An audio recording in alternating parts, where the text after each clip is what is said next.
থাইরয়েডের মধ্যে আমরা যে কেসটা দেখেছিলাম ক্লিনিক্যালি, একটা থাইরয়েড লাম্প ছিল।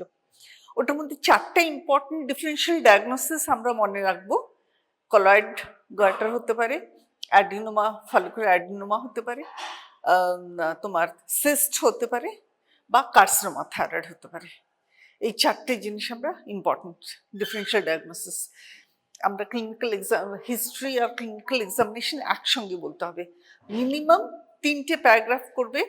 আর ওটার মধ্যেই কিন্তু হিস্ট্রিটা কিরকম ছিল, during pregnancy she had develop that thyroid swelling ta, and that had grown slowly increased over time.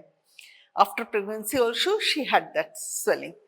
With medicines it was decreasing, and she had good appetite, but she was putting on weight or she was losing weight. She was losing weight in এগুলো সব হাইপারথাইরয়েডিজমের দিকে যাচ্ছে। তাই বলেই ও নিউমার্কাজল খাচ্ছিল। ও টিএসএইচটা রেজ ছিল mostly, like yes please come. তো এই যে আমরা যে কেসটা করছি, পেশেন্টটা মাথায় রেখো, তোমাদের either graves disease, primary thyrotoxicosis দেবে, বা একটা লোবে সোয়েলিং থাকবে। তোমাদের কার্সিনোমা থাইরয়েড দেবে না। তোমরা ইউজুয়ালি গ্রেভস পাবে, বা এমনি গয়টার পাবে, নন টক্সিক গয়টার পাবে, বা একটা সোয়েলিং থাইরয়েড। তো সোয়েলিং প্রাইমারি থাইরোটক্সিকোসিস গ্রেভসে পাবে। এই মেয়েটার একটা অ্যাডিনোমা মতন ছিল, কলয়েড ছিল মেবি, অর প্রাইমারি থাইরোটক্সিকোসিস, একটা সাইডে একটা লোবে প্রাইমারি থাইরয়েড হতে পারে, কারণ কি প্রেগনেন্সি HCG সিক্রিশন হলে তখন। তো জাস্ট এই 3 রকমের মনে রেখো: adenoma, follicular adenoma, thyroid cyst, colloid goitre. কার্সিনোমাটা বলবে as differential diagnosis carcinoma thyroid, কিন্তু তোমাদের ওই কেসটা পাবে না, ঠিক আছে? এবারে ওই হিস্ট্রিটার মধ্যে ওই 4-5টা লাইন এসে গেল। She had developed that swelling thyroid when she had become pregnant, which was slowly increasing in size. Even after pregnancy she had that goiter, and with medicines, she was on some medicines, and she was feeling little better in spite of that. Ki problem chilo? She was feeling heat intolerance, she was having anxiety, she was having neurotic sleeplessness, feeling more heat intolerance হলো। আর কি ট্রেমাস কিছু সেরকম বলেনি। আর কি history বলেছিল? Increased appetite, এইটা কিন্তু থাকে থাইরোটক্সিকোসিসে। Increased appetite, reducing weight, heat intolerance, sleepless, neurotic syndrome, এই জন্য ডিফারেন্সিয়াল ডায়াগনোসিস অফ সোয়েলিং এর মধ্যে না আসবে what all causes thyrotoxicosis, how will you, ওই মাইস্থেনিয়া গ্রেভিস, তোমার ট্রেমার্স, এগুলো হাইপার প্যারাথাইরয়েডিজম, তোমার হাইপারটেনশন, ডায়াবেটিস মেলাইটিস, টিউবারকুলোসিস, এগুলো ডিফারেন্সিয়াল ডায়াগনোসিস আসে। That will also cause same kind of tremors and anxiety, neurotic problems. বুঝতে পারছো? এইটা কিন্তু ডিফারেন্সিয়াল ডায়াগনোসিসে ভুলো না। আর কজেসের মধ্যে ফিওক্রোমোসাইটোমা, MEN2, MEN2 ফিওক্রোমোসাইটোমা, ওইসব জিনিসগুলো আবার সেগুলো ভোলা চলবে না। কেন কি, how will you rule out? আমরা তো usually vanillyl mandelic acid, catecholamines বা মেটামরফিস ওগুলো করতে দিই না। ওগুলো কেন কি, that usually separates of pheochromocytoma. যখন তোমার ইউজুয়ালি কি হয় যে আমরা একটা নর্মাল TSHটা যদি রেজ থাকে আর ফ্রি T4টা যদি রেজ থাকে, আমরা বলি যে এটা একটা টক্সিক নডুল আছে, ওটাকে ট্রিটমেন্ট করতে। আমরা ইভেন টোটাল থাইরয়েড T3 T4ও করতে বলি না, ফ্রি T4 আর TSHটা রেজ থাকে প্রাইমারি থাইরয়েডক্সিস অ্যাডিনোমার মধ্যে। গ্রেভসের মধ্যেও তখন TSHটা রেজড পাবে তুমি, বুঝতে পারছো? T3 T4টাও যেখানে TSH reduce T3 T4 raised আছে, সেটা কিন্তু হয়ে গেল প্রাইমারি থাইরয়েডিজম। তো টক্সিক অ্যাডিনোমা, প্রাইমারি থাইরয়েডিজম, একটা প্লেন অ্যাডিনোমা বা সিস্ট, এই কেসেসগুলো তোমার থাইরয়েডে আছে। নডুল একটা যেটা কলয়েড গয়টারের মধ্যে আমরা যেতে পারি, কেন কলয়েড ডিপোজিট হয়ে যায়, কোলাপস করে যে কলয়েড ডিপোজিট হয়ে গেল, তখন মাল্টি নডুলার গয়টার হয়ে যায়, বা একটা সিঙ্গেল কলয়েড বড় করে দেখা যাচ্ছে। তোমাদেরকে জিজ্ঞেস করবে now how what did you find clinically, তুমি যদি হিস্ট্রিটুকুন এইটুকুন দিয়ে বন্ধ করে দিলে, আমি তো গোটা 5-6টা সেন্টেন্স বললাম, ওটার মধ্যেই তোমার কন্টিনিউ করতে হবে। Clinically we saw how was the pulse, temperature কেমন ছিল, তারপরে লোকাল এক্সামিনেশন নন টেন্ডার থাকলে non tender, thyroiditis usually tenderness পাওয়া যায়, আদারওয়াইজ এগুলোতে কোনোটাই টেন্ডারনেস পাওয়া যায় না। ক্যান্সার, কলয়েড, অ্যাডিনোমা, সিস্ট, কোনোটাতে টেন্ডারনেস থাকবে না। আন্ডারস্টুড? থাইরয়েডাইটিস, হাশিমোটোস থাইরয়েডাইটিস, ওইগুলোতে সব টেন্ডারনেস থাকে, তখন আমরা স্টেরয়েড দিয়ে ওটাকে ঠিক করি। আমি কেন এইভাবে বলছি, so that I am giving you a gist of the thing. তারপর আমরা যখন স্লাইডস দেখবো তখন তোমার ইজি হবে পড়তে। আমরা কেসটা আগে দেখে নিয়েছিলাম, তুই ছিলি, কেসটা দেখেছিলাম, ভেরি গুড। তো এই যে আমরা কি বলছিলাম এটার মধ্যে, tenderness, usually non-tender, all the sides will be seen. It was a firm mass, not soft. Brew and auscultation, brew যেটা আপার থাইরয়েড লোবে ইউজুয়ালি পাওয়া, ব্রু মানে কি ব্লাড ভেসেল ফাস্ট, যখন হাইপারথাইরয়েডিজম হবে তখন ব্রু পাওয়া যায়। সাউন্ড অসকাল্টেশন করবেই ব্রু, কিন্তু দেখবে ব্রু প্রেজেন্ট অর নট সেটা বলবে। আর ওই ট্রেমার্স, তারপরে হ্যান্ডে ট্রেমার্স, টাঙ্গে ট্রেমার্স, ওটা বলবে। তারপর আই সায়েন্সে বলবে। Usually I science will be positive in তোমার যত থাইরয়েডক্সিকোসিস কেসেসে, সব ভন গ্রাফিস, স্টেলব্যাগস আর ডায়ারিম্পলস আর মোবিয়াস আর সব কিছু। মোবিয়াসে কি হয়, কনভার্জেন্সটা হারিয়ে যায়, হয় না হারিয়ে যায়। ল্যাটারাল রেক্টাস, সুপিরিয়র অবলিক, এগুলো সব কাজ করে না। তারপরে স্টেলব্যাগসে লিড রিট্রাকশন হয়ে থাকে, পড়ে না, লিড ল্যাগ। তারপরে ডায়ারিম্পলসেও স্ক্লেয়ারটা পুরোটা দেখা যায়, ওটা তোমার এক্সোপথ্যালমাস থাকে। আর জফ্রে সাইনেও তো এই ক্রিজগুলো থাকবে না, তুমি পেছনের দিকে ফোরহেড ক্রিজেস। আর পেম্বারটন সাইনে ইন্ট্রাথোরাসিক ইয়ে থাকলে, এক্সটেনশন থাকলে, হাত রাইজ করলে স্ট্রাইডার অ্যান্ড ডিসনিয়া। তো সেগুলো তোমার কিন্তু মেনশন করে, নেগেটিভ থাকলেও বলবে there was no dyspnea, no dysphagia and no hoarseness of voice। এগুলো রিকারেন্ট ল্যারিঞ্জিয়াল নার্ভ ইনভলভ হয়েছে কিনা, ওরা এটা টেস্ট করে নেবে যে তুমি জানো কিনা। ডিফারেন্সিয়াল ডায়াগনোসিসে ক্যান্সার থাইরয়েডের হোর্সনেস থাকবে, ডিসনিয়া থাকবে, এগুলো সব থাকবে। ডিসফেজিয়া, গিলতে অসুবিধা, ট্রাকিও ম্যালেশিয়া, ট্রাকিয়াটাকে প্রেস করছে, ইসোফেগাসটা ইয়ে হয়ে যাচ্ছে, তো ডিসফেজিয়া থাকে, ডিসনিয়া থাকবে, ডিস্ট্রেস হচ্ছে পেম্বারটন সাইনে। আর তোমার রিকারেন্ট ল্যারিঞ্জিয়াল নার্ভ ইনভলভ হয়ে গেলে হোর্সনেস অফ ভয়েস। এই তিনটে মেজর জিনিস যদি বলে যাও, ইয়েস আর নো, নোই বলবে, ইয়েস বলার প্রয়োজন নেই। তোমাদের এত বড় বড় থাইরয়েড দেবে না, যেটুকুনো দেবে সেটাতে ডিসফেজিয়া, ডিসনিয়া, এগুলো সব নেগেটিভ বলে দেবে। আচ্ছা, কিন্তু এগুলো বললো হোর্সনেস অফ ভয়েসটা, ওরা বলবে যে what are the likely, how will you diagnose, how will you treat, তাই তো? হাউ উইল ইউ ডায়াগনোসিসে আজকাল আল্ট্রাসাউন্ড এসে গেছে, ডায়াগনোসিসে MRI, CT scan, but usually it is not found everywhere, in all places. PET scan, CT scan, MRI is not available.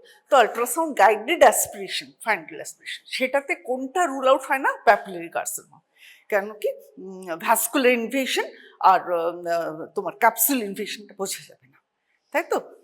Follicular adenoma, follicular carcinoma কিন্তু diagnosis হয়ে যাওয়া তোমার। তো ওইটা হয়ে গেল ডায়াগনস্টিক টেস্টের মধ্যে এফএনএসি, নীল আল্ট্রাসাউন্ড গাইডেড।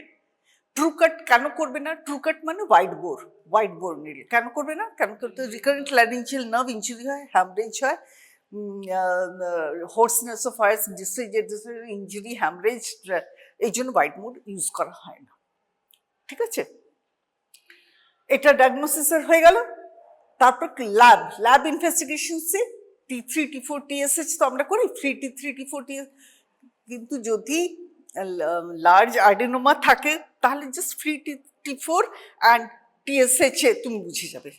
TSH রেজড হলে তো হাইপারথাইরয়েডিজম আছে, আর লেস TSH, T3, T4টা রেজ থাকবে হাইপারথাইরয়েডিজমে জাস্ট অপোজিট। হাইপারথাইরয়েডিজম হাইপোথাইরয়েডিজমে T4 T3টা কম থাকবে, TSHটা রেজড আছে। এটা কিন্তু প্রেগন্যান্সিতে হয়, এটা কিন্তু HCG যেগুলো হয় বা তোমার পিটিউটারি অ্যাডিনোমাতে এগুলোতে রেজড হয়। কেন কি extra what are the causes beyond thyroid which can cause hyperthyroidism? তো যেখানে TSH রিলিজ হচ্ছে বা TSRH releasing hormone, thyroid releasing হরমোনসগুলো যদি অ্যাডিনোমা, পিটুইটারি, হাইপোথ্যালামাস ওইগুলোতে যদি কোথাও প্রবলেম থাকে তাহলে তো তোমার এগুলো হবেই, ঠিক আছে? আরেকটা হয় ফিওক্রোমোসাইটোমা বা ওইসব জিনিস মেন টু যেগুলোতে ইনভলভ আছে, সেখানে তোমার এন্ডোক্রাইনাল প্রবলেমস হয়। ইউজুয়ালি একটা জিনিস যে জেনেটিক্যালি ভীষণভাবে কার্সিনোমাতে দেখা যায়, ফ্যামিলিয়াল কার্সিনোমাতে, যেখানে কার্সিনোমা অফ আলাদা এন্ডোক্রাইনাল অর্গানস আছে, সেখানে থাইরয়েড প্রবলেমস এসে গেল, সেগুলো কিন্তু মেন টু মেতে। এটা একটা জার্নালি একটা আউটলাইন দিলাম। আমরা এবারে একটা স্টেবল জায়গায় আসছি। যেটা যেটা জানতে হয়, অ্যানাটমিটা থাইরয়েডের ইম্পর্টেন্ট। অ্যানাটমির মধ্যে কি? ভ্যাসকুলার আর নার্ভস। রিকারেন্ট ল্যারিঞ্জিয়াল কোথায় আছে? তোমার ভেসেলস কোথায় কি কি ড্রেন হচ্ছে, আর্টারিজ আর ভেন কোথায় কোথায় আরাইজ করছে আর কোথায় কোথায় ড্রেন করছে। এই অ্যানাটমিটা খুব দরকার, কারণ কি পোস্টেরিয়র টু থাইরয়েড এই যে ভেগাস নার্ভটা যে রিকারেন্ট ল্যারিঞ্জিয়াল হয়ে গেল, এটা লোয়ার থাইরয়েডে খুব কাছাকাছি, লোয়ার লোবসের কাছে থাকে।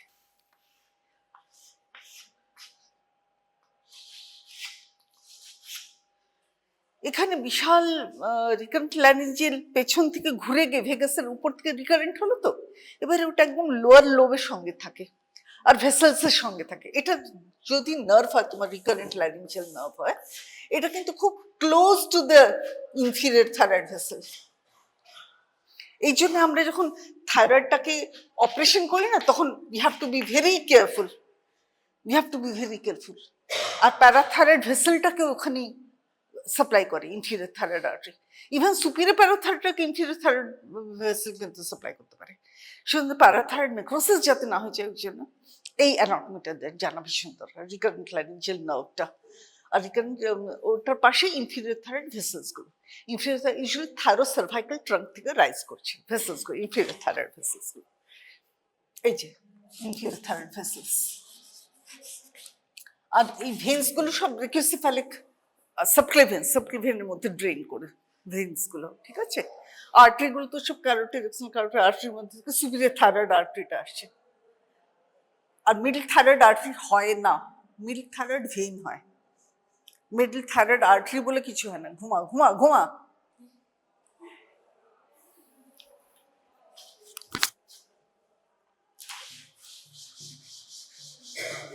দাঁড়াও, আবার থেকে করে দিচ্ছি এটা। আমি স্লাইডস দেখাবো, তখন তোরা ভালো বুঝতে পারবি। আমি যেটা বলে মাথায় ঢোকাবার চেষ্টা করছি, ওই যে ছিল না সুকুমারের গজাল মেরে গজাবো, না বুঝবি তো গজাল মেরে গজাবো, সেরকম ব্যাপারটা আর কি।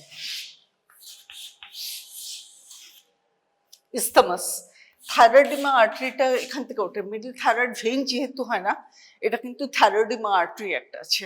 মিডল থাইরয়েড ভেইন আর্টারি হয় না, ভেইন হয়, মিডল থাইরয়েড ভেইন হয়। আচ্ছা, এটা থাইরোসার্ভাইকাল ট্রাঙ্ক থেকে তোমার এটা ভেন গেল, থাইরোসার্ভাইকাল ট্রাঙ্ক থেকে ভেন গেল, ইনফিরিয়র থাইরয়েড ভেন। এখানে আর্টারি যেটা রাইজ করছে সেটা কিন্তু আর্টারি এটার মধ্যে চলে গেল। এখানে তোমার মিডল থাইরয়েড ভেনটা আছে, থাইরয়েড মানে এখানে রিকারেন্ট ল্যারিঞ্জিয়াল নার্ভটা এই যে পেছন দিকে আছে, পোস্টেরিয়রলি রিকারেন্ট ল্যারিঞ্জিয়াল নার্ভটা পোস্টেরিয়রলি আছে। আমরা তাই বলে ওটাকে যখন ডিসেকশন করি তখন আস্তে করে উঠিয়ে রিকারেন্ট ল্যারিঞ্জিয়াল নার্ভ, ভেসেলস, কার্টিড, সব এগুলো সাবক্লেভিয়ান সব দেখা যায়, অনেক ম্যাক্সিমাম টাইম দেখা যাবে। তারপরে তার থেকে আলাদা করে একদম very close to the thyroid, এখানে আমাদেরকে এই পেডিকলটাকে বাঁধতে হয়। সব টোটাল করি, টোটাল থাইরয়েডক্টমি করি, ভেরি ক্লোজ টু দ্য, এখানে দূরে বাঁধতে হয়।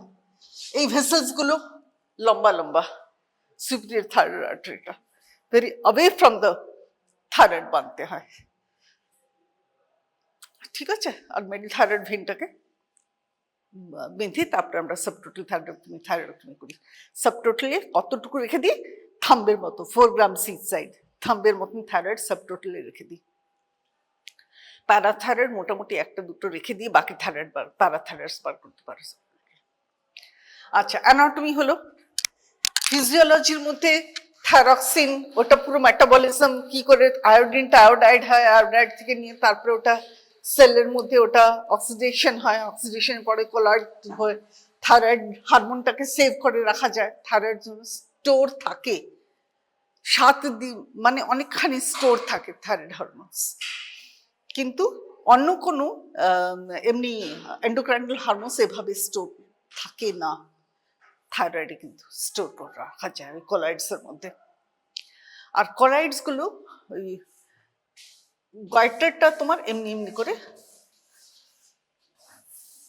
থাইরয়েডে আছে, সাপোজ একটা সিঙ্গেল হলে তুমি থাইরয়েড অ্যাডিনোমা বলছো, এই একটা, তাহলে তুমি যদি সিস্ট হয় ইনিউক্লিয়েশন করা যায়, শেল আউট করা যায়, থাইরয়েডের সিস্টটাকে বার করা যায়। থাইরয়েড অ্যাডিনোমা যদি লেগে থাকে তাহলে সাবটোটাল ওই একটা সাইডে ওই একটা লোবেক্টমি করতে পারো, একটা লোবেক্টমি একটা সাইড করতে পারো। যদি এফএনএসসিতে তোমার ক্যান্সার আসে তাহলে তুমি ডিসিশন নেবে আমাকে থাইরয়েডক্টমি করতে হবে, radical dissection with lymph nodes, surrounding lymph nodes, radical dissection, modified radical, depend করবে কি কি বেরোচ্ছে ক্যান্সার। ঠিক আছে, এবারে সিস্ট হলো, অ্যাডিনোমা হলো, অ্যাডিনোমাতেও তুমি জাস্ট শেল আউট করতে পারো, যদি বেরিয়ে যায়, যদি না বেরোয় তাহলে ওই জায়গাটা লোবটা বার করবে। আর কলাইড হলে তো গয়টার হলো সাবটোটাল থাইরয়েড ওই সাইডটা করছো। যদি অনেকগুলো থাকে যেটা তুমি ট্রিটমেন্ট করতে পারছো না মেডিসিনস দিয়ে বা রেডিও আয়োডিন দিয়ে, তাহলে তুমি অপারেশন করছো। আগে রেডিও আয়োডিন দিয়ে ট্রিটমেন্ট হতো না বিয়ন্ড 45, এখন up to beyond 25 you can radio iodine. আগে রেডিওথেরাপি ইউজ করা হতো না, 45 এর লেস, আমরা সার্জারি বা মেডিসিন দিয়েই করতাম। এখন রেডিও আয়োডিন দিয়ে আমরা এটাও করি। তাহলে যে ট্রিটমেন্টটা হচ্ছে না, হাইপারথাইরয়েডিজম আমরা নিউমারকাজল দিয়ে করছি, আর টোটাল থাইরয়েডক্টমির পরে এলট্রক্সিন দিয়ে এলথাইরক্সিন দিয়ে রেখে দিচ্ছি। পুরো হোল লাইফ লং লাগবে না, অল্প লাগবে, it all depends upon the recurrence কত হলো, পেশেন্টস সাসেপ্টিবিলিটি, অনেক কিছুর উপরে ডিপেন্ড করে, মেডিসিনস কত, ইউজুয়ালি 15 months to 24 months তোমাকে আফটার টোটাল থাইরয়েড তোমাকে ওষুধপত্র দিয়ে যেতে হবে সাব টোটালের পরে। আর টোটাল করলে তো তোমাকে লাইফ লং মেডিসিনস দিতে হবে। আচ্ছা, এখন আমরা কিছুটা জেনারেল কিছুটা আইডিয়া হয়েছে, কিছুটা সামান্য হলেও কিছুটা আইডিয়া হয়েছে, তাই তো? তো একদিন আমরা পেশেন্ট দেখেছি, একদিন আমরা ক্লিনিক্যাল এক্সামিনেশন করেছি, একদিন আমরা কেমনি করে হিস্ট্রি টেকিং হয় সেটা দেখলাম। এবারে ট্রিটমেন্ট পোর্শন আমরা চলে যাচ্ছি। অপারেশনস গুলো ইয়ে করার আগে আমরা thyroid in general, thyroid adenoma as such আমরা দেখছি। ওকে, দেখো thyroid adenoma PPT, thyroid adenoma লিখবে, থাইরয়েড অ্যাডিনোমা, হ্যাঁ লেখা আছে, ঠিক আছে। থাইরয়েড অ্যাডিনোমা হোক, ফার্স্ট নিচে ফার্স্ট আছে, পিপিটি করে দাও।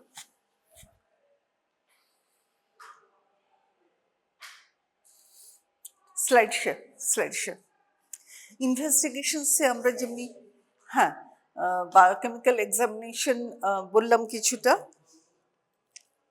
ওখানে আমি রেডিও আয়োডিন ইউজেস গুলো বলিনি, টেকনিশিয়াম 131 বা 99M টেকনিশিয়াম। তো ওইগুলো warm nodule, hot nodule, cold নডিউলের ভ্যালু এখন আর কিছু নেই, শুধু ইউজ হয় থাইরোটক্সিকোসিসে বা অ্যাক্টিভ কোন জায়গাটা থাইরয়েড অ্যাক্টিভ সেই জায়গাটা বার করার জন্য useful. Otherwise radio imaging has lost it's value. Radio imaging মানে রেডিও ইমেজিং উইথ আইসোটোপস, বুঝতে পারছো? আগে আইসোটোপস দিয়ে আমরা রেডিও ইমেজিং করতাম, সেটা বলতাম যে কোল্ড নডিউল হলে ম্যালিগন্যান্সি হবে, ওয়ার্ম নডিউল হলে ঠিক আছে, হট নডিউল হলে ইয়ে। কিন্তু দেখা গেছে যে those imaging with it's of no use. Technetium 99. Only in thyrotoxicosis the interactive nodules goiter আছে মাঝখানে কিছু অ্যাক্টিভ ভালো আছে সেগুলো টেক আপ করছে, তো ইটস অফ নো ইউজ নাও। হ্যাঁ, হট নিউডলেও দেখো ওটাতে ম্যালিগনেন্সি 24% হয়।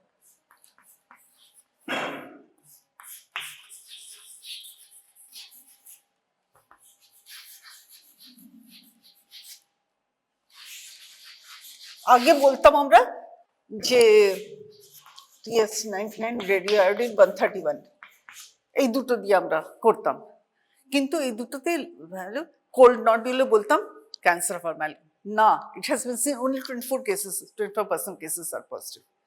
ওয়ার্মে 12% cases are positive.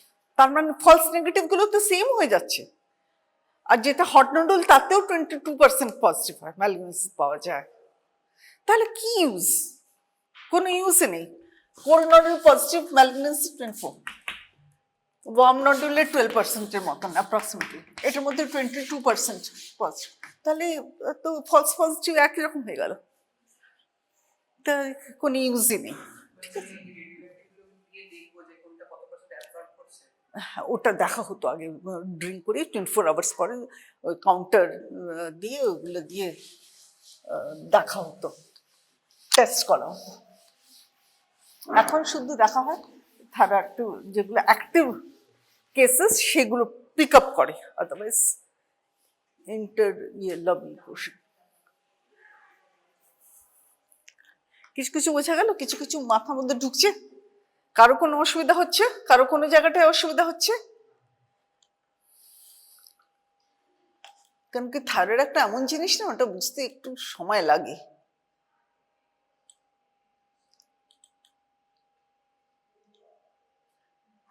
এই যে পিরামিডাল এগুলো সব বলবে তোমার ফোরামেন সিকাম থেকে এন্ডোডাম থেকে বেরিয়ে এসেছে, তারপরে ওটা বেরিজ লিগামেন্টের থ্রু দিয়ে ওখানে লাগানো আছে, সেই জন্য টাং যখন প্রোট্রুড আউট করো ওটা মুভ করে না বিকজ অফ টাং যদি মুভ ওটা উপরে, তাহলে কিন্তু ওটা সিস্ট, থাইরোগ্লসাল সিস্টের মধ্যে পজিটিভ। থাইরয়েডের সঙ্গে থাইরোগ্লসাল সিস্ট থাকে বেরিজ লিগামেন্টে, ওটা কিন্তু ওই অ্যাবনর্মালিটি, এমব্রায়োজেনিক অ্যাবনর্মালিটি, ঠিক তো? হ্যাঁ, শুধু ডেগ্লোটেশনের পজিটিভ বলে দেবে এক্সামিনেশনের সময়, it did not move with protrusion of the tongue, therefore my diagnosis is this, ওটাও বলে দেবে লাস্টের দিকে। History, clinical examination, possible diagnosis একসঙ্গে 15টা লাইনে বলে দেবে, 5 মিনিট সময় নেবে, পুরোটা এক লাইনে বলে দেবে। থেমে থেমে 15টা সেন্টেন্স বানাতেই পারো, কোনো অসুবিধা নেই, 20 যে বানাও কোনো অসুবিধা নেই, এক পাতা বানাস না। This is a case, she is this age, she is this age, কখন প্রেগনেন্সির সময় হয়েছিল না উইদাউট প্রেগনেন্সি হয়েছিল এটা বলবি, আর এক্সামিনেশনে তারপরে টেন্ডারনেস ছিল কি ছিল না, সিঙ্গেল নডুল আছে কিনা এটা বলে দিবি, তারপরে ফাইন্ডিং এর মধ্যে ওই ট্রেমার আছে না না, আইসেন্স পজিটিভ আর নেগেটিভ সেটা বলে দিবি। পজিটিভ থাকলে মানে থাইরোটক্সিকোসিসে যাচ্ছে, নেগেটিভ থাকলে মানে থাইরোটক্সিকোসিস না, প্লেন এমনি গয়টা। আর তারপরে তোর সে বলে দিবি তোর ডিফারেন্সিয়াল ডায়াগনোসিস বলার দরকার নেই, তোমার যেটা ডায়াগনোসিস মনে হচ্ছে thyroid swelling, most probably thyroid adenoma. To confirm my diagnosis, then I will do my test. তখন ও জিজ্ঞেস করবে যে what are the possible tests that you will do? How will you start treatment? কোনো অসুবিধা হচ্ছে না? ঘুম পাচ্ছে এখনো? ভীষণ ইম্পর্টেন্ট জিনিস বাবা, এটা একটা ভীষণ ইম্পর্টেন্ট জিনিস।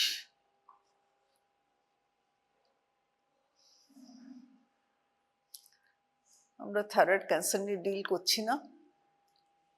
হ্যাঁ, এইটা যখন ক্যান্সারে আসবো তখন হিস্ট্রি অফ ইরেডিয়েশনটা important. Head and neck irradiation হলে ক্যান্সার বেশি হয়, ক্যান্সার থাইরয়েড হয়।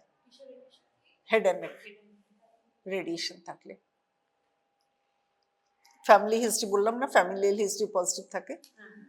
আমরা ক্যান্সার নিয়ে আরেকদিন আলোচনা করবো, তাই তো? তাই কথা ছিল। ইকটোপিক থাইরয়েড টিস্যু, ওই যে যেটা আমরা বলছিলাম থাইরোগ্লসাল সিস্ট, থাইরয়েড ফাংশন টেস্ট কি কি? আমরা T4 T3 TSH সবসময় করি। ক্যালসিয়াম, ক্যালসিটোনিন, থাইরোগ্লোবিন এগুলো কিন্তু ক্যান্সারে পজিটিভ থাকবে। হ্যাঁ, ইউজুয়ালি আমরা এই তিনটে করবো না until unless it's very hard. আর হোর্সনেস, ডিসফেজিয়া, ডিসনিয়া এই তিনটে যদি সঙ্গে থাকে তাহলে আমরা এই ক্যালসিয়াম, ক্যালসিটোনিন এগুলো সব করবো। হার্ড না থাকলে সফটে আমরা ওই T4 T3 থাইরয়েড TSH আর ফ্রি T4 T3 ওটা ইম্পর্টেন্ট। রেডিওলজি, এই MRI কম্পিউটারের আগে usually not used initial workup, দেখো not used initial workup, clinical examination and final aspiration cytology, ultrasound guided initial workup, ঠিক আছে? আর ব্যাকআপ যদি ওইগুলো গন্ডগোল থাকে তাহলে কিন্তু MRI CT স্ক্যানে যাবে। এই যে ultrasound most sensitive procedure identify lesion thyroid, 90% accuracy. Lymph node enlargement দেখা হয়। লিম্ফ নোডার ক্লাসিফিকেশন কখন আসে? যখন কার্সিনোমা এসে গেছে তখন, তাই না কি? তাহলে আমরা বলা এতগুলো যে বললাম কিছু তো লাভ হয়েছে, তাই বলে স্লাইড বুঝতে অসুবিধে, সেই জন্য স্লাইডস দিয়ে পড়াশোনা করবি না, আগে পড়াশোনাটা কমপ্লিট করবি, তাহলে স্লাইডস দিয়ে দেখলে তো সুবিধে হবে। পরীক্ষায় তো স্লাইডের কোনো জায়গা নেই বোঝার জন্য এগুলো। এ দেখ লং টার্ম, হ্যাঁ তুই ওটি করে নিলি, সাপোজ থাইরয়েডেক্টমি আমরা করে নিয়েছি বা সাবটোটাল থাইরয়েডেক্টমি বা লিশনটা বার করি, এবারে রিকারেন্স হয়েছে কিনা ফলো আপ পেশেন্টকে রাখতেই হয়। থাইরয়েড ওটি করার পরে ফলো আপ করলে, ফলো আপে দেখলে রিকারেন্স হয়ে গেছে বা ব্লাডে T3 T4 রেজ করে গেছে বা TSH রেজ করে গেছে, তাহলে এদের হাইপোথাইরয়েডিজমে যাচ্ছে বা হাইপোথাইরয়েডিজমে যাচ্ছে বা অন্য কিছু হয়েছে, রিকারেন্স হয়েছে বা ক্যান্সার কনভার্ট হয়ে গেছে বা অন্য কিছু একটা হয়েছে, বুঝতে পারছো? তো এই ফলো আপের সময় আল্ট্রাসাউন্ড তো তুমি করবে, তখন ওটা এইগুলো long term follow up, evaluate involution, multinodular goitre, sweater, benign nodular, সবগুলো তো তোমরা ক্যান্সার ওটি করছিও না, ওষুধ দিয়েও তো ঠিক হয়ে যাচ্ছে। ওই মেয়েটিকে মনে আছে প্রেগনেন্সি পেশেন্টটার কেন কমে গেল? কেন কি HCG বন্ধ হয়ে গেল, প্লাসেন্টা থেকে HCG বেরোচ্ছিল, প্লাসেন্টা আউট, বেবি আউট, ওর কমে যাচ্ছে। TSH যেটা রেজ করে গেছিল ওটা কমে গেল, TSH রেজ করেছে কারণ T3 T4 কম, তাই বলে আমরা নিউমার্কোজল দিচ্ছি ভাই তুমি উঠো, হাইপারথাইরয়েডিজম করো না, নডুলটা বাবা শ্রিঙ্ক করে যাও, শ্রিঙ্ক করে যাও, ছোট হচ্ছিল। সব দেখেছো তোমরা, বড় সাইজও দেখেছো, ছোট সাইজও দেখেছো তো? দেখিস নি? তুই একটাও দেখিস নি? কেসটাই দেখিস নি? তাহলে প্রেগনেন্সিতে HCG হয়েছিল, যখন এক্সরে মেশিন ওটা কিন্তু রিগ্রেস হয়ে যাচ্ছে, নিউমার্কোজল ছিল। আমরা আর কি মেডিসিন দিতে পারি নিউমার্কোজল ছাড়া? মেথিমাজোল, প্রোপাইল ইউরেসেল, ফার্মাকোলজিতে পড়েছিস তো? প্রোপাইল থাইরোইউরেসেল বা কার্বিভাজল, ঠিক আছে? তো এইগুলো দেওয়ার পরে তোমার ওই HCG যে কমে গেল, ওর ক্ষেত্রে সেটা, সব ক্ষেত্রে তাই হয় না, সব ক্ষেত্রে কিন্তু অ্যাডেনোমা তার জন্য প্রেগনেন্সির জন্য হচ্ছে তা না। তোমরা যে কেসটা দেখছিলে সেইটা পরিপ্রেক্ষিতে, এই জন্য কেস দেখলে পরে ফট করে মানুষ ভোলে না, এই জন্যই বলা হয় যে ওপিডিতে আয় কেস দেখ, ওপিডিতে আয় কেস দেখ। তোর আইপিডি করিস, আইপিডি দেখো, আইপিডিতে ঠিক আছে। Needle biopsy not difficult to palpate sips, ওই মেয়েটি কিন্তু FNAC করা হয়েছিল, মনে আছে? FNAC করা হয়েছিল, থাইরয়েড অ্যাডিনোমা বলে প্লেন ফলকুলার অ্যাডিনোমা থাইরয়েড, ঠিক আছে? যদি কলয়েড বা সিস্ট থাকে তখন কিন্তু তোমার ওষুধ বিশুদ্ধে ফাট করে নাও কমতে পারে। তোমার যদি T3 T4 TSH বা ওইগুলো তুমি কন্ট্রোল যদি না করলে তাহলে কিন্তু ওটিতে যেতে হবে, সার্জারি। তারপরে তো গয়টারটা অনেক বড় আছে, দেখতে বাজ লাগে, সার্জারি। পেশেন্টের ধরো আমরা সার্জারি কখন হয়েছে, what is the indication of surgery, তারও কিন্তু সব ক্ষেত্রে কিন্তু সার্জারি অ্যাডভোকেটেড নয়। ডিসফেজিয়া যদি কার্সিনোমার জন্য হয়ে থাকে তাহলে তো তোমাকে টোটাল থাইরয়েডেক্টমি করতে হবে, লিম্ফ নোড ডিসেকশন করতে হবে, তোমাকে র্যাডিক্যাল নেক ডিসেকশন করতে হবে। ডিসফেজিয়া সবসময় ক্যান্সারের জন্য হচ্ছে তাও না, যদি অ্যাডিনোমাটা পোস্টেরিয়র দিকে হয়ে থাকে, বড় করে হতে হবে, হয়তো তোমার subtotal thyroidectomy will hill.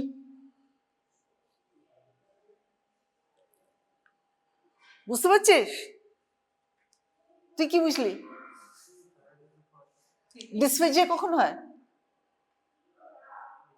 Dysphagia মানে কি হয়? না, সোয়ালোইং। সোয়ালোইং কেন? থাইরয়েডের সঙ্গে কি রিলেশন? ট্রাকিয়াটা প্রেস করছে ইসোফেগাসের উপর। ডিসনিয়া কেন হয়?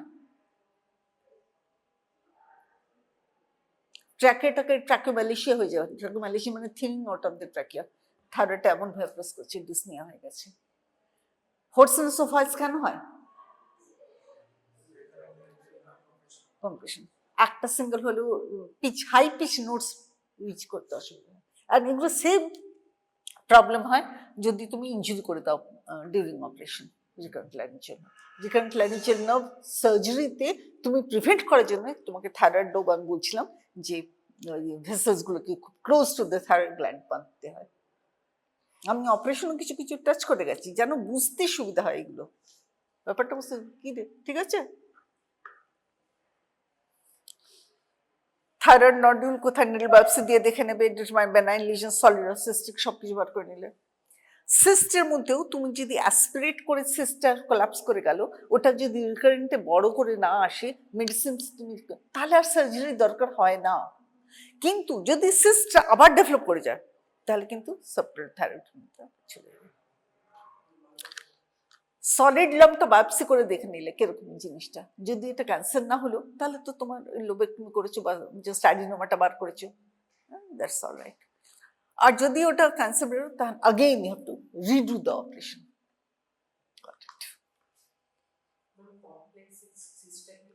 কমপ্লেক্স অনেকগুলো সিস্ট আছে, মিশে গেছে বা সেপারেটেড আউট হচ্ছে, পুরো একটা ভেসেলস, কেউ নার্ভটাকে ধরেছে, কমপ্লেক্স সিস্ট হয়ে গেল। ওটি করতে অসুবিধা হচ্ছে, তখন আমরা আবার সেভাবে ডিল করতে হবে। এখন বেসিক্যালি এটা ইএনটিতে ডিল করে বা এন্ডোক্রাইনোলজিস্টরা ডিল করে থাইরয়েড।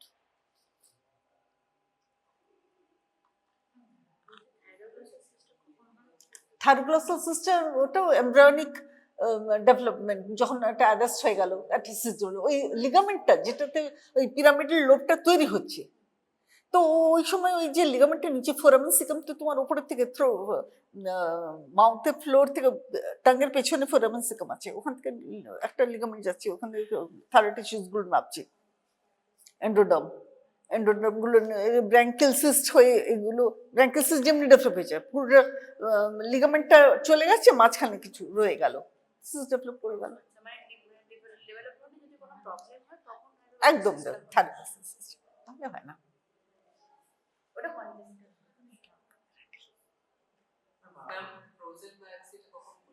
ফ্রোজেন সেকশন বায়োপসি আমাদের ডাউট হচ্ছে, এটা ওটি করার সময় ইটস যেখানে পসিবিলিটি আছে সব জায়গায় তো ফ্রোজেন সেকশন বায়োপসি করা যাচ্ছে না, ওটা উইদিন 1 আওয়ার 2 আওয়ার 3 আওয়ার 4 আওয়ারের রিপোর্ট চলে আসে। পেশেন্টটা আন্ডার ওটি আন্ডার অ্যানেস্থেসিয়া আসছে, রিপোর্টটা চলে এলো, আমরা প্ল্যান করতে পারবো ওটিটা বড় করবো না ছোট করবো, কি ওটি করবো। ওটা সঙ্গে সঙ্গে রিপোর্ট আসবে, সঙ্গে সঙ্গে আমরা ওটি প্ল্যান করবো। That's frozen section. আমরা তো এফএনএসসি-তে তো বুঝতে পারছি না পেরিনিউক্লিয়ার নিউরাল ইনভেশন হয়েছে কিনা, পেরিভ্যাসকুলার ইনভেশন হয়েছে কিনা, পেরিক্যাপসুলার ইনভেশন হয়েছে কিনা, সেটা তোমাকে ওপেন করেই আমাকে বুঝতে হচ্ছে। বুঝতে পারছিস?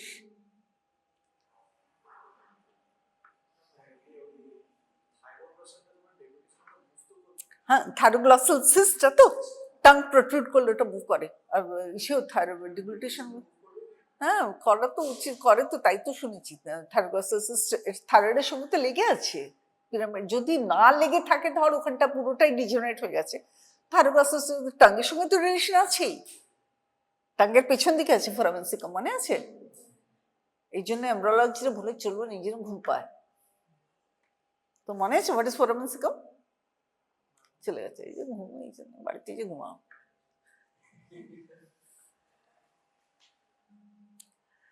Disadvantage of ultrasound, that true cystic lesions unable to diagnose, cannot accurately distinguish benign from malignant, এটা তো পাক্কা। আল্ট্রাসাউন্ডে তো তুমি বুঝতে পারবে না ওটা ভ্যাসকুলার আছে কিনা, কিছু বুঝতে পারবে না, ওটা ফাইনাল অ্যাসপিরেশন স্যাটার যে কিছুটা বোঝা যাবে, কিন্তু ফলিকুলার অ্যাডিনোমাটা বোঝা যাবে। আবার কার্সিনোমাতে সেটাও দেখা গেলো, কিন্তু বেনাইন ফ্রম ম্যালিগন্যান্ট নডুলস আল্ট্রাসাউন্ডে, ঠিক আছে।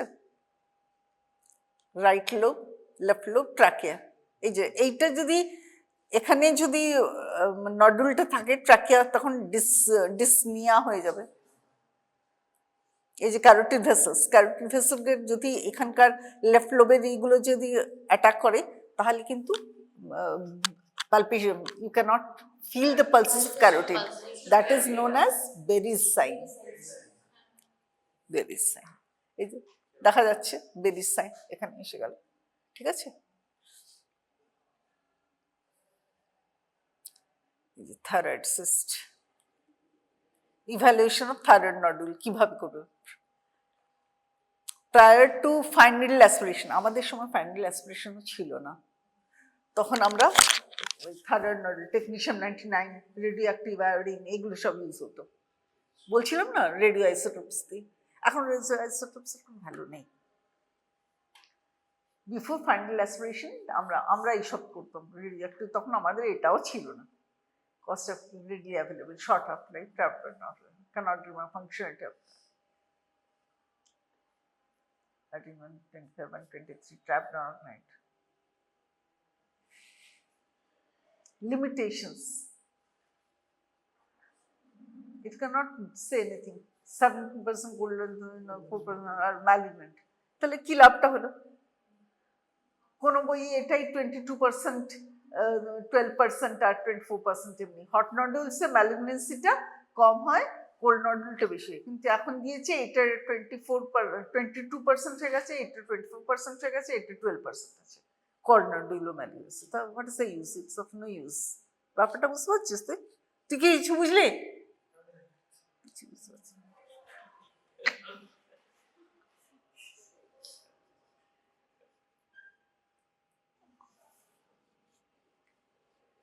পোস্ট অফ ইভ্যালুয়েশনে আমরা পাঠ করে করি না, এটা ফলো ইউজ হয় রিকারেন্স বা মেটাস্টাসিস দেখার জন্য আমরা রেডিও আইসোটোপ স্ক্যানগুলো।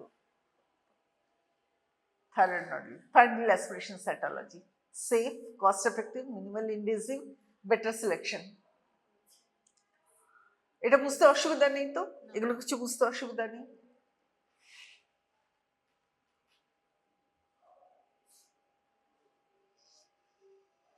এটা এইভাবে ফিক্স করে নিয়ে আন্ডার আল্ট্রাসাউন্ড গাইডেন্স, সেটা বলেন তোমরা সবসময় বলবে under new ultrasound guidance will do the aspiration cytology.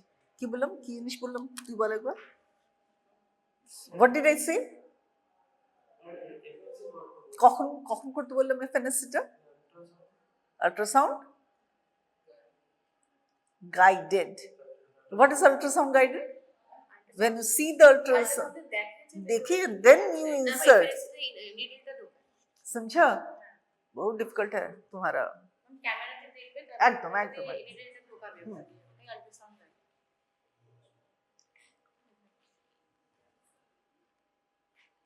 Colloid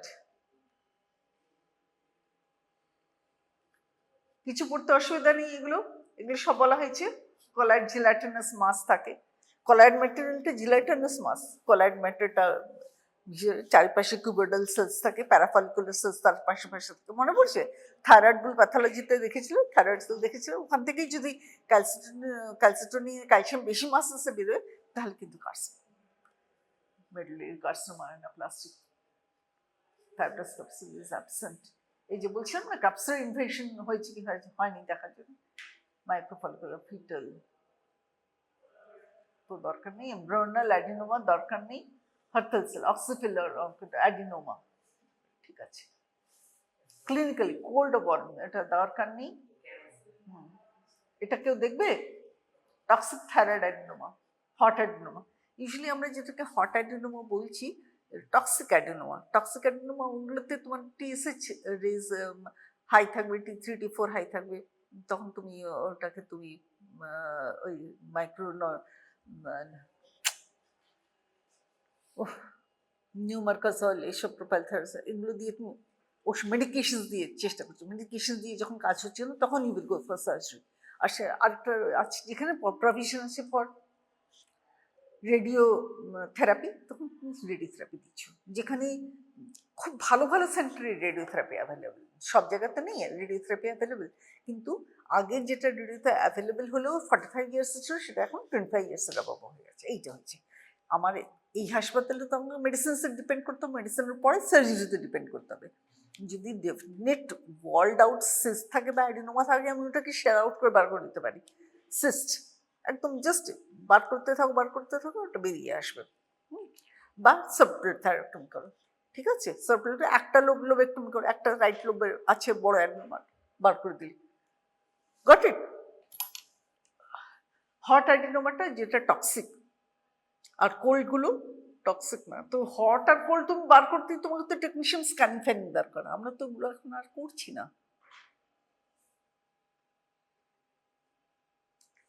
regular monitoring, nodule size, ultrasound, surgical thyroidectomy. আমি বলছিলাম না, কোথায় আমরা মেডিসিন ইউজ করবো, কোথায় সার্জারি ইউজ করবো, কোথাও রেডিয়ার, এইটা ভীষণ ইম্পর্টেন্ট। ভেরিয়েবল ডু ফট, কোথায়, কেন, কখন, আর কতটা কি, সবগুলো জানা দরকার। We are expected to know all that.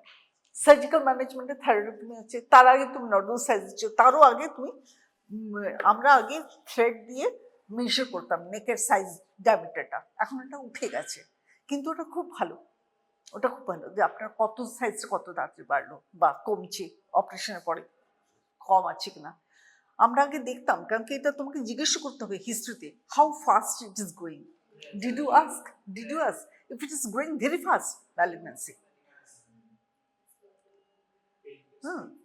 হ্যাঁ, পেনলেস মাস বড় হয়ে যাচ্ছে খুব তাড়াতাড়ি, ডিসনিয়া, ডিসফেজিয়া, ডিসকমফর্ট, সব কিছু হচ্ছে না, পাস ম্যালিগন্যান্সি পাক্কা। হার্ড মাস, পেনলেস, তোমার কি operation, total thyroidectomy followed with radiotherapy and তারপরে সব মেডিকেশন, সব কারণ কি তোমার তো অ্যাবলেট করে দিচ্ছে, অ্যাবলেশন হয়ে গেল, বাদ হয়ে গেল, you have to replace that iodine hormone, থাইরক্সিনগুলোকে, you have to replace your hormones life long দিতে হবে, গট ইট। তো এই সার্জিক্যাল ম্যানেজমেন্ট, এবারে থাইরয়েডেক্টমি।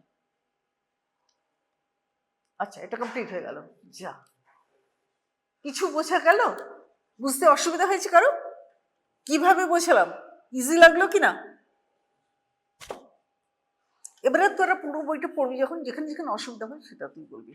লিম্ফোসিটিক ইনফিলট্রেশন হয়ে গেলে হাসি মতো, ওই জিনিসগুলো, থাইরয়েডাইটিস যেখানে হয়ে যাচ্ছে সেখানে তোর কিন্তু স্টেরয়েড লাগে, অ্যান্টিবায়োটিক লাগে, স্টেরয়েডস লাগে, ওইগুলো।